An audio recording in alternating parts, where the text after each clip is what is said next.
Filippense 4 vers 4 tot 13 sê ons moet altyd bly wees.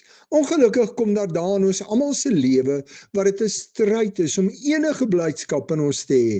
Maar jy al gedink wat ons lewe oor God sê as ons in moeilike tye met blydskap leef. Gelowiges moet bly wees en mekaar goed behandel, want die Here is naby. In plaas van bekommerd te wees oor alles waarmee hulle te doen het, moet al dit alles in gebed met die Here deel en hulle sal die vrede van God in hulle lewe en gedagtes ervaar. Hulle moet dus nie hul kop vol maak met alles wat hulle lewe verkeerd is nie, eerder hul kop vol maak met die dinge van God en sy woord.